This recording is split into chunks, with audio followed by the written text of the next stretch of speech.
This past week, the president's supporters celebrated Black History Month with an event at the White House. While there, they lauded the appointment of noted conspiracy theorist Kash Patel to the position of FBI director. In the past, he's talked about going after the president's enemies. In footage leaked of the event, it appeared that he was being encouraged to do just that. In the video, a man holding a cell phone scanned the room and said, "Hold those mother suckers accountable." In the background, someone was holding up a cut-out poster of the Reverend Dr. Jamal Bryant. A voice could be heard saying on the video, "Yeah, that's right, Jamal, that's right." The video appears to be an attempt to intimidate Reverend Dr. Bryant. For those that don't know, he's the senior pastor of the New Missionary Baptist Church outside of Atlanta. It's one of the largest African American congregations in the United States, with about 10,000 members.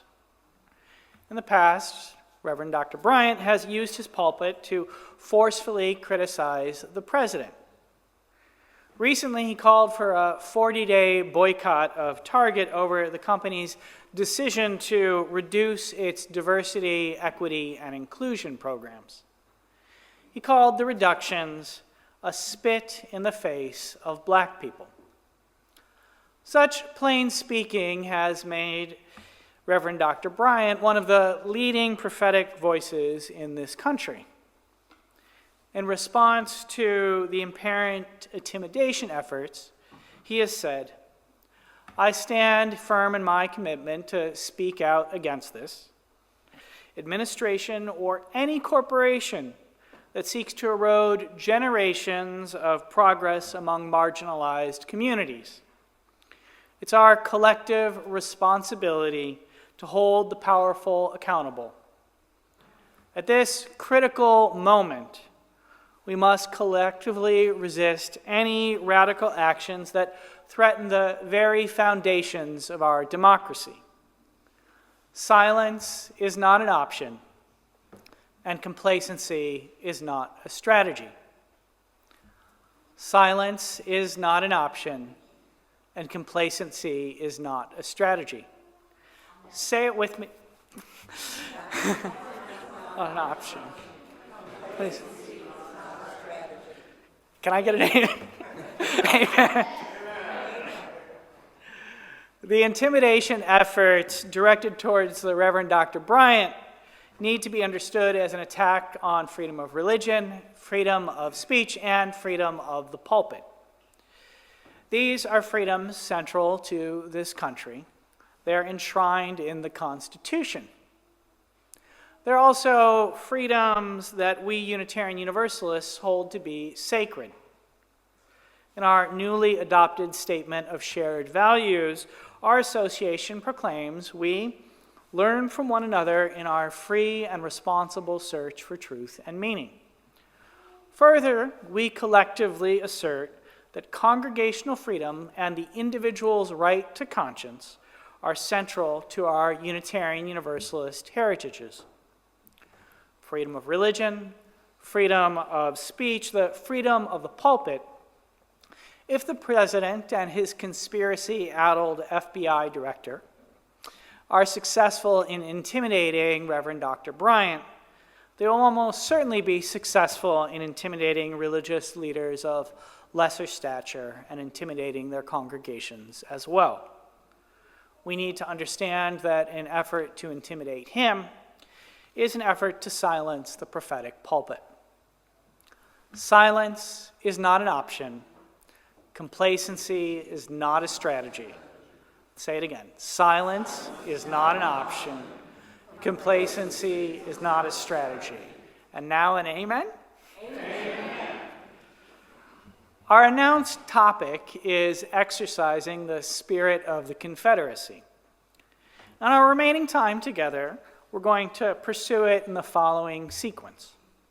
First, I'm going to describe the spirit of the Confederacy and name some of the ways that it seems to animate the present federal administration. Second, I'll make the claim that our religious tradition has long been committed to casting this spirit out of the Republic. Finally, I'm going to invite you to join with me in casting out of the spirit of the Confederacy and a calling in of the abolitionist tradition. All of this might be understood as a religious gesture somewhat foreign to many Unitarian Universalist pulpits: spiritual warfare. In some evangelical Christian communities, spiritual warfare is a practice where prayers are offered as human confrontation with unseen forces and presences. One scholar defines it as the battle against the devil and his human agents embedded in social and spiritual spaces, and whose activities impinge upon human flourishing. Now, good Unitarian Universalist that I am, I don't believe in the devil. Though, sometimes I'm convinced that the French poet Charles Baudelaire was correct when he wrote, "The devil's greatest trick is to persuade you that he does not exist." Nonetheless, I am certain that there are human beings right now out there who are devoted to undermining social flourishing. Certainly, the present administration seems committed to wrecking many of the federal institutions that have enabled whatever forms of human good we've achieved in the last decades. The new Secretary of Health, for instance, seems content to bring shame upon his family name by vowing to investigate the childhood vaccine sequence that prevents measles, polio, and other diseases. As he does, right here in Texas, we have a measles outbreak amongst the unvaccinated. Prior to his appointment, the Secretary of Health was involved in undermining vaccination in Samoa.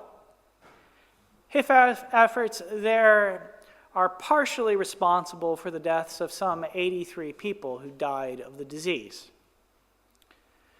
The administration's effort to destroy USAID has already resulted in one documented death. P. Ka Lu, a refugee living in Thailand, died after the funding freeze went into effect and she was taken off her oxygen supply. Now, we know that the funding freeze was illegal.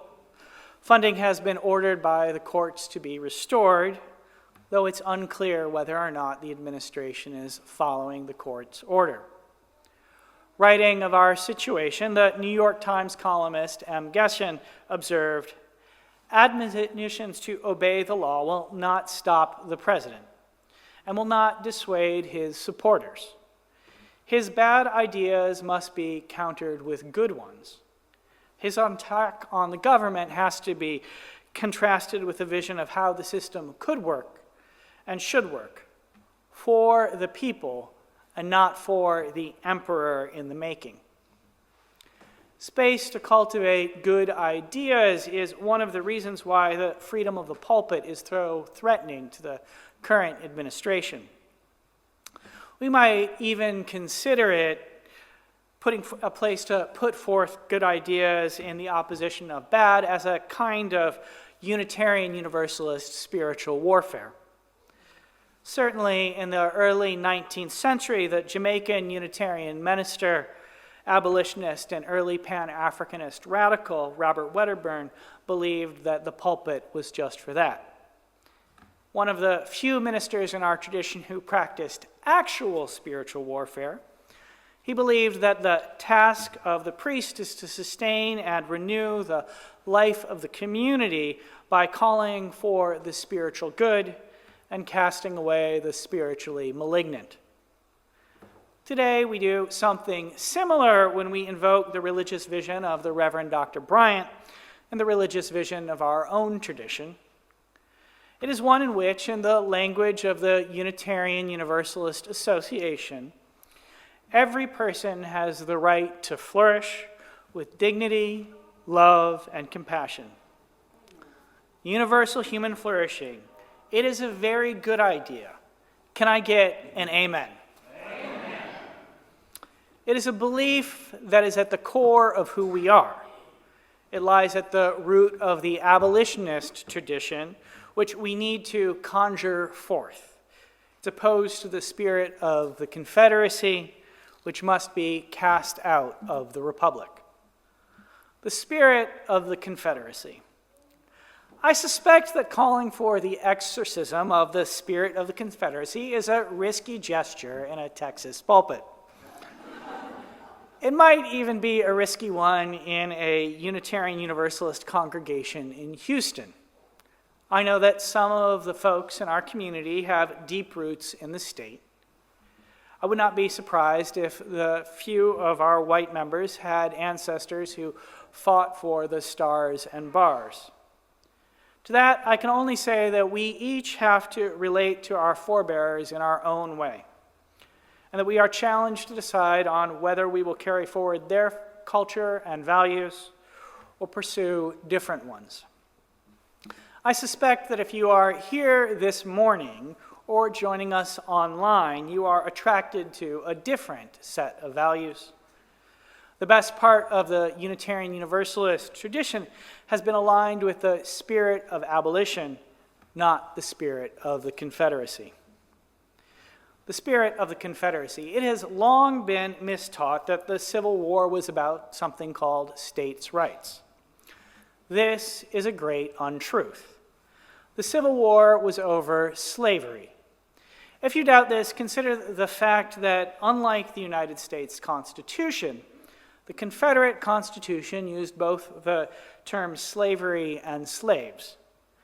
It also made clear that enslaved individuals were of African descent.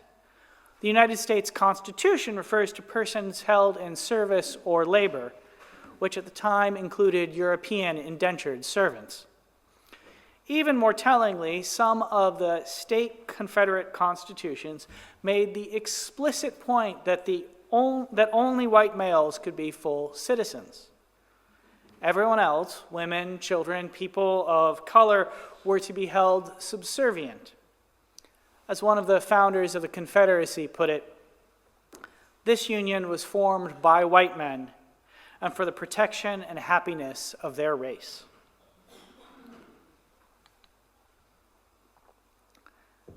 The spirit of the Confederacy, then, might be understood as a vision of society that places white men, particularly wealthy white men, at the top and everyone else underneath them. It was overthrown with the Civil War, and it has been trying to reassert itself ever since. Indeed, much of the history of this country since the Civil War can be understood as a struggle between the spirit of the Confederacy and the spirit of abolition. The victory of the Union forces put the country on the path to, however imperfectly, however slowly, become a multiracial democracy. After Reconstruction, the United States was briefly a true biracial democracy. Between 1870 and 1900, there were more than 20 black men in the House of Representatives and 2 in the Senate. Efforts to roll back that progress and develop the regime of Jim Crow lie at the heart of what the black socialist and journalist William N. Colin labeled Confederate Americanism. He coined the term when Woodrow Wilson was president. Wilson was the first Southern-born person to occupy the White House after the Civil War. While in office, he sought to nationalize the rising rot of Jim Crow. Following the Civil War, the federal workplace had been integrated. Wilson resegregated it. In response, Colson called Wilson what he was, a Confederate American. During Wilson's administration, the Ku Klux Klan was resurrected, labor unions were suppressed, Free speech was criminalized. His government jailed its political opponents and organized what we might now call mass show trials. One of the most famous ones occurred or was connected to events here at Camp Logan in Houston, where dozens of black men were put on trial collectively and 13 of them were hung. These trials often took place after only a couple of hours of jury deliberation. Central to all of this was an effort to cast multiracial democracy as a failure. An entire academic apparatus was erected to put up what W.E. Du Bois labeled the propaganda of history. Its advocates installed themselves in the most august academic institutions in the country. They set about trying to propagate the lies that African Americans were unsuited for governance because they were supposedly ignorant and wasteful. Du Bois undermined this effort with his magnum opus, Black Reconstruction in America. In it, he demonstrated that biracial democracy had emerged in the aftermath of the Civil War as a success, not as a failure. It had extended rights, literacy, and even prosperity further than they had ever been extended before in this country. In opposition to the spirit of the Confederacy, he invoked what he named abolition democracy. This was the simple idea that society should be based on freedom, intelligence, and power for all. Some of its greatest advocates were connected to our Unitarian Universalist tradition. Preachers like Theodore Parker opposed slavery, organized their congregations to protect people who had escaped bondage, and used their pulpits to proclaim democracy as government of all the people, by all the people, for all the people. Poets like Frances Ellen Watkins Harper cast visions of songs for the people, songs for the old and young, songs to stir like a battle cry wherever they are sung. And elected officials like Senator Charles Sumner from Massachusetts, without a doubt the greatest Unitarian Universalist politician of all time, authored the crucial civil rights legislation of the Reconstruction era. Sumner's insights into civil rights were so powerful that they formed the backbone of the Civil Rights Act of 1964 and 1968, some 80 years after he died. Du Bois described him as a hero, one of the finest examples of New England culture and American courage. Democracy of all the people, regardless of race or gender. There can be little doubt that this abolitionist vision, so dear to the best part of our Unitarian Universalist tradition, is under assault today. The spirit of the Confederacy, embodied in the president and his neo-Confederate and Afrikaner allies, seems bent on resegregation. They've pledged to root out diversity, inclusion, and equity efforts from within the federal government. They fired the head of the Joint Chiefs of Staff, possibly because he was black. They appear to have fired the head of the Navy because she was a woman. The Attorney General has instructed the Department of Justice to target diversity programs in the private sector for possible criminal investigations. One of the president's appointees has said the quiet part out loud and stated, "Competent white men must be in charge if you want things to work." Silence is not an option. Complacency is not a strategy. Can we get an amen to that? Amen. The president and his supporters' ideas are bad ones. We can put forth better, more compelling ones. These ideas cannot be based in their vision of white male leadership.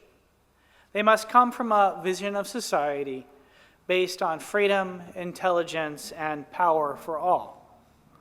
That dream lies at the core of who we are as a religious tradition. It is the same dream that they are threatening to silence in the Reverend Dr. Jamal Bryant. It is one we must proclaim boldly and clearly from our pulpit and throughout our congregation.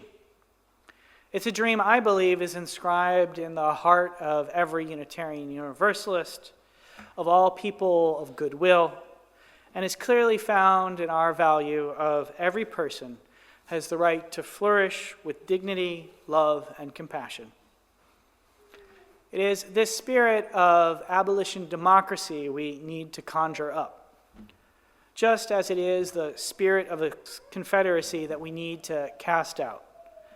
So join me now in an act of casting out and conjuring up.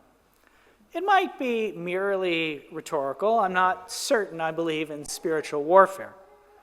But whatever the case, it is an act that might allow us to steel our intentions, inspire our spirits, and put forth the kinds of good ideas necessary to counter the torrent of bad ones pouring out from the White House. This will be a call and response. I'll name the spirit of something that should be cast out, and then I will ask you to respond, "We cast out." Then I'll conjure up something we wish to see, and I will invite you to respond, "We call forth." The lie that the Civil War was not about slavery, we cast out. The truth that Reconstruction briefly built a biracial democracy, we call forth. The falsehoods contained in history books opposed to critical race theory, cast out. The veracity inscribed by W.E. Du Bois about the nation's possibility with freedom, power, and truth for all. The spirits of all of the Confederate leaders who fought for a society devoted only to the flourishing of white men, we cast out. The spirits of abolitionists like Frederick Douglass, Charles Sumner, Theodore Parker, Frances Ellen Watkins Harper, and so many others, we call forth. The resegregation of society and the idea of whites-only spaces, we cast out. The possibility of multiracial democracy, we call forth. Inadequate housing, poor quality health care, unaffordable gas and groceries, low-wage jobs, we cast out.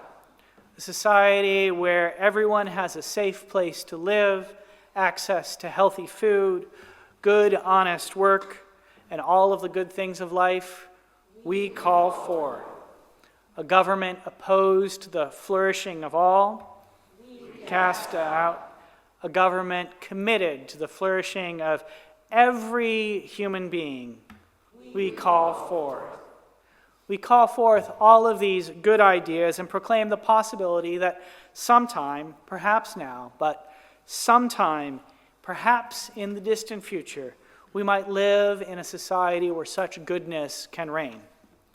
In that spirit, I invite you to say amen. Amen. And then join with me after our musical meditation in a hymn devoted to the great abolitionist and advocate for multiracial democracy, John Brown. May his spirit and the spirit of his fellows flow through and inspire us all. Amen.